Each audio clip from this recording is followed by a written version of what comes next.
Alabama against Georgia. Chris, it's good to see you. I feel like we've been building for this game, not only for just a few weeks of this season, but really for months. Everyone's excited about Saturday in Tuscaloosa.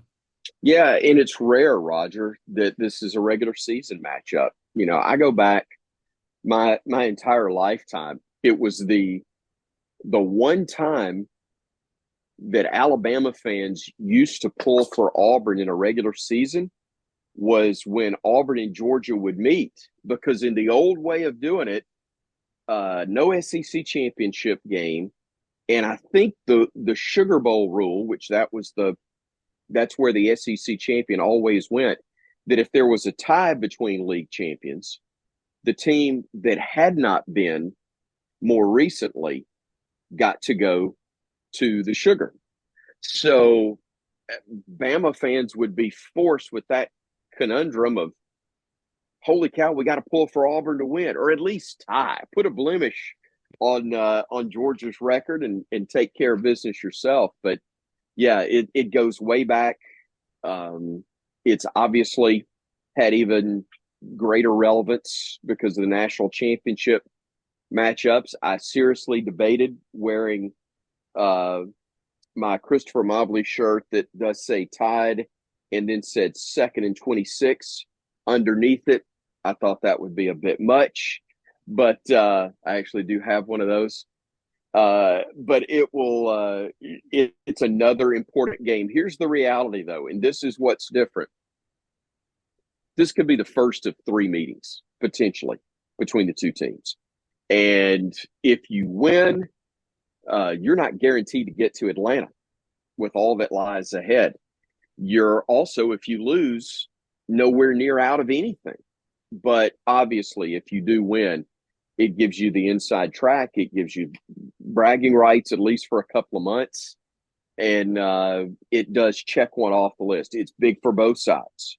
Georgia's trying to figure out if they can beat a healthy Alabama team, which has not happened in the last 9 meetings between the two programs, because their only win was when you didn't have an experienced receiver.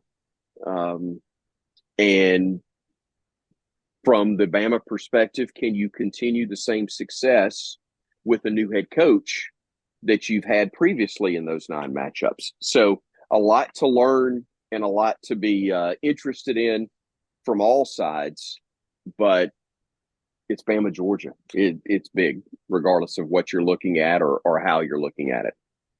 And for the Crimson Tide, everyone keeps talking about all the distractions that a game like this brings with everything going on around the football game. But Chris, I feel like you'll probably share the same opinion I do. There's been so many distractions for the first 3 Alabama football games when Yeah. you look at the start of the season with Coach DeBoer, the Saban Field dedication, then going on the road to Wisconsin for what was the game of the day that day in college football. Mm-hmm. And it seems like this team has really handled all the adversity or just everything that's going on around this program really well. They have. And, this goes to what we've talked about, and people do this. It's natural, the comparison of what are things like for this team with this coach as opposed to the previous for 17 years. Much like Coach Saban's teams did, I think they've taken on the personality of their head coach. And in the case of Kalen DeBoer, it's steady as she goes. And that's what this team has shown.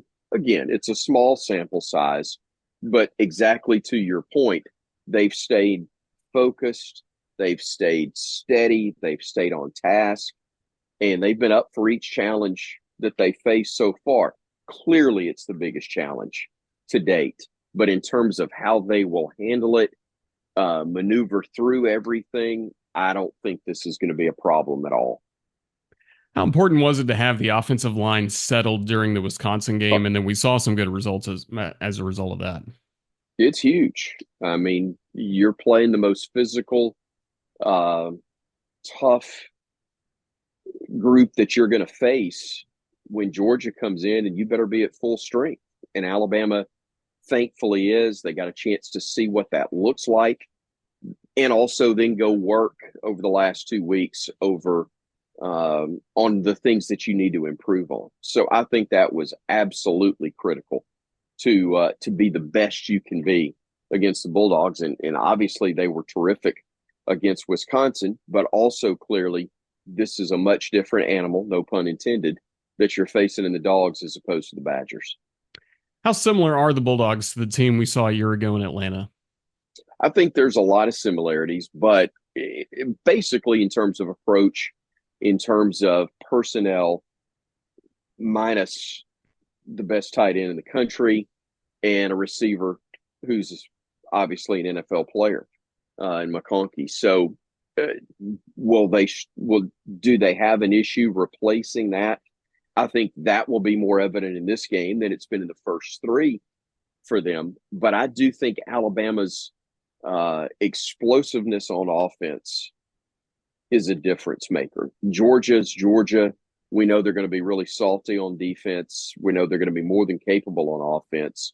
But I think while neither side has shown all of their cards to date of what they have available, I think I think we've seen a true picture of who both teams are. And I think who Alabama is on offense gives them an edge in this football game because the Bama defense is far better than most people anticipated.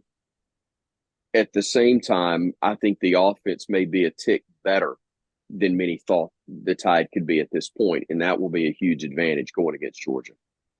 First matchup between Kalen DeBoer and Kirby Smart coming up on Saturday. Looking at Coach Smart for just a minute, he was, of course, a longtime assistant defensive coordinator for Alabama, won 4 national championships. Do you have any personal memories of Kirby during his time here? Yeah, playing in a golf tournament with him, and he was recruiting the entire time that we were playing golf. We rode together, and he's wearing it out on the phone, man, trying to make sure he ain't missing a phone call or he's not missing a recruit. He was playing golf with me, as is the case with most people, completely out of necessity.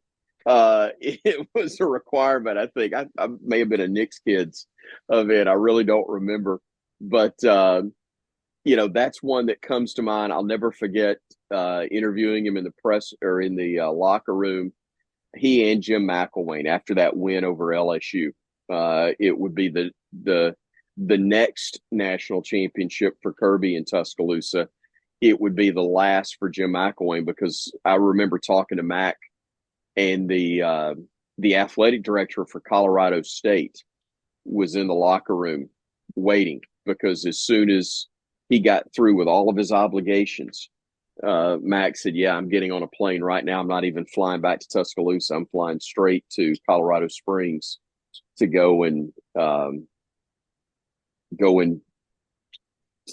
take over the job." So I remember that night from Kirby. I remember being on the field in. It's a nice problem to have, but you can't even remember because there were so many. But whatever was the last championship and the last game for Kirby as head Clemson and coach at Arizona. Alabama, Clemson and Arizona, you're exactly right. And the tears on Miss Terry's cheeks as she hugged him goodbye, told him goodbye as he was leaving to go be the Georgia head football coach.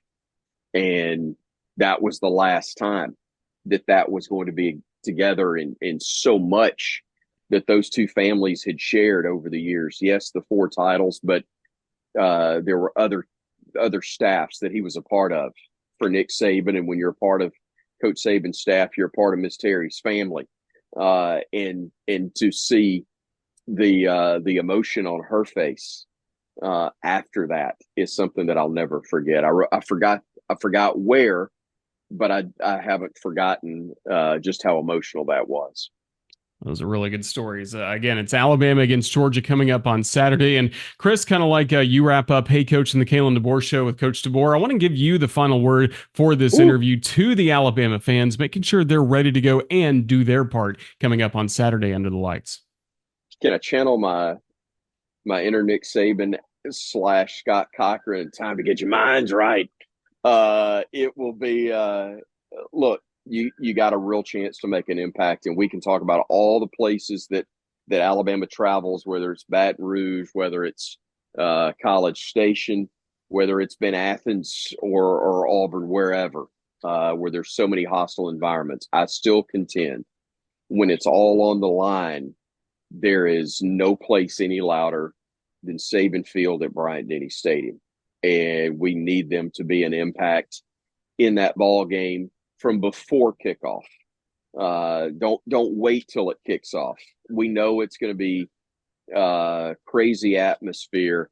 Be calm, be patient, getting inside, but absolutely let it loose once you do, and you see that team come out of the locker room for pregame warmups. Give them what they need during that time, and know you're going to do so during the game itself.